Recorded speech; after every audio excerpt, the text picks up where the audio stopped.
فَلْيَضْحَكُوا قَلِيلًا، سامان عیش و عشرت مختصر ہے اور سامان دشت و بیابان بہت طویل ہے۔ اللہ اللہ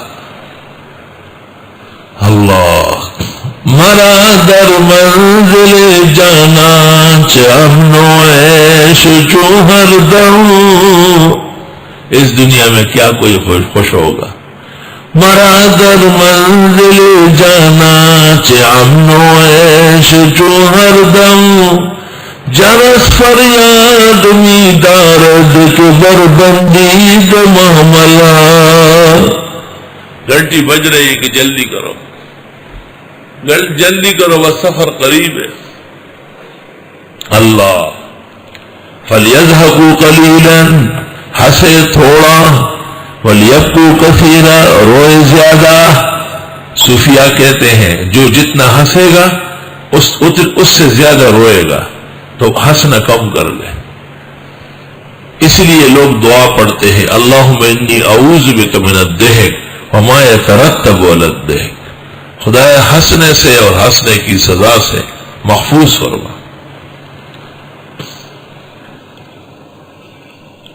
پس یہ ہنسے کم اور روئے زیادہ، جزاء بما كانوا یکسبون، یہ سزا ہے ان کے کیے کی۔ فَإِن رَجَعَكَ اللَّهُ إِلَىٰ طَائِفَةٍ مِّنْهُمْ، پس اگر لوٹا دے اللہ آپ کو ایک گروہ کی طرف ان میں سے، خیر و عافیت سے تبوک سے آپ واپس ہو جائے، فَاسْتَأْذَنُوكَ لِلْخُرُوجِ، پس یہ اجازت مانگے گے جانے کی، فَقُلْ لَن تَخْرُجُوا مَعِيَّ أَبَدًا، آپ فرمائیے ہرگز مت نکلو ہمارے ساتھ کبھی بھی، وَلَن تُقَاتِلُوا مَعِيَّ أَبَدًا، اور کبھی بھی قتال نہیں کرو گے ہمارے ساتھ دشمن سے، انکم رضیتم بالقعود اول مرہ، تم خوش ہو چکے ہو پہلی بار بیٹھنے پر، فقعدوا مع الخالفین، بیٹھے رہو پیچھے رہنے والوں سے۔ جناب رسول اللہ صلی اللہ علیہ وسلم تو بڑے کریم رحیم تھے۔ منافقین کا سردار عبداللہ ابن ابی ابن سلول، جو اسلام کے لیے بہت بڑا فتنہ و آزمائش تھا، وہ مر گیا۔ اس کا بیٹا تھا عبداللہ، وہ بہت جان نثار مخلص صحابی تھا۔ خدمت اقدس میں آیا، آپ نے لعاب اس کے منہ میں ڈالا، اپنا کرتا دے دیا اور جنازہ پڑھنے کے لیے تیار ہو گئے۔ حضرت عمر رضی اللہ عنہ آئے اور آپ کو روکا، آپ نے فرمایا عمر پیچھے ہٹو، مجھے خدا نے اجازت دی، استغفر لہم ولا تستغفر لہم، منع نہیں کیا، لم انہ عنہ، میں یہ نہیں چاہتا ہوں کہ لوگ دور دراز بیٹھ کر چمگوئیاں کرے کہ محمد اپنے ساتھیوں کے جنازے نہیں پڑھتا۔ لیکن آیت نازل ہوئی حضرت عمر کی تائید میں، اور پیغمبر کو ہمیشہ کے لیے منافق اور کافروں کے نمازیں پڑھانے سے منع کیا۔ وَلَا تُصَلِّ عَلَىٰ أَحَدٍ مِّنْهُمْ مَاتَ أَبَدًا، نہ پڑھیے نماز ان میں سے کسی کی جب بھی مرے، کوئی بھی مرے۔ وَلَا تَقُمْ عَلَىٰ قَبْرِهِ، کھڑے نہ ہو اس کی قبر پر۔ عالمگیری میں لکھا ہے وَالدُّعَاء عِنْدَ الْقَبْرِ قَائِمًا سُنَّةٌ، قبر کے پاس کھڑے کھڑے دعا سنت ہے۔ اور اگر مقصد طویل نشست ہے تو بخاری کتاب الجنائز میں ہے، باب موعظۃ المحدث عند القبر وقعود اصحابی حولہ، شیخ الحدیث واعظ کرے قبر پر اور ساتھی بیٹھ جائے۔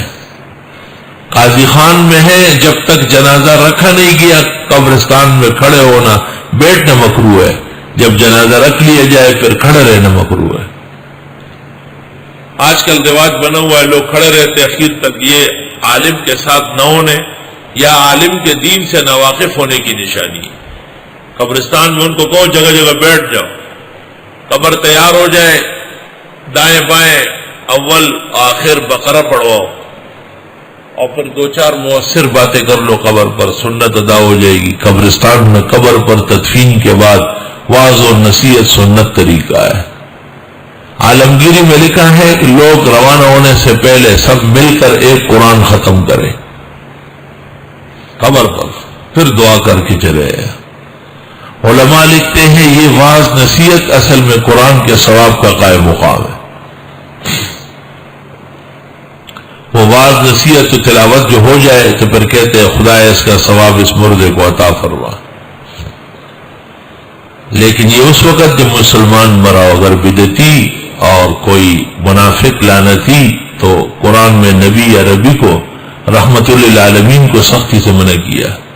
وَلَا تُصَلِّ عَلَىٰ أَحَدٍ مِّنْهُمْ مَاتَ أَبَدًا، اصل میں ہے وَلَا تُصَلِّ أَبَدًا عَلَىٰ أَحَدٍ مِّنْهُمْ مَاتَ، آپ کبھی بھی نماز نہ پڑھائے ان میں سے کسی کی بھی جب وہ مرے.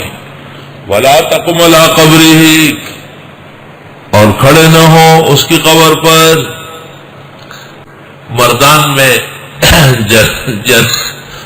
جنازہ تھا، مولانا عبد الباری جان بہت بڑے عالم تھے وہاں کے، جمعیت علماء کے بڑے غیور ساتھی تھے.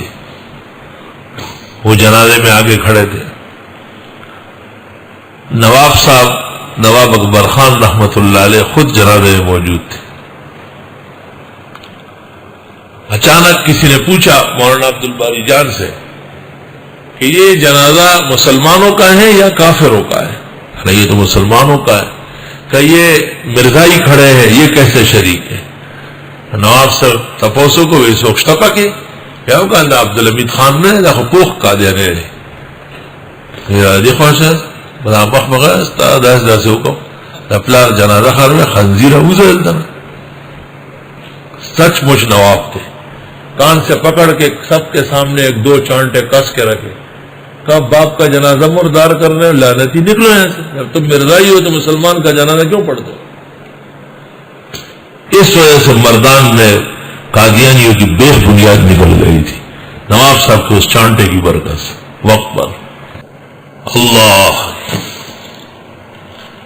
سب سے پہلے جو فتویٰ صادر ہوا ہے روافظ کے بارے میں یہاں، وہ اس طرح ہے کہ مولانا سلیم اللہ خان صاحب ناظم آباد میں خطیب تھے اور انہوں نے ایک جنازے سے رافضی کو نکال دیا تھا. اس پر استفتاء ہوا ہے، مولانا سلیم اللہ مستفتی ہے اور مفتی ولی احسان صاحب نے طویل فتویٰ لکھا ہے کہ نہ ہم ان کا جنازہ پڑھیں گے اور نہ یہ پڑھ سکتے ہیں، کیونکہ ان پر امارات کفر کے بالکل واضح.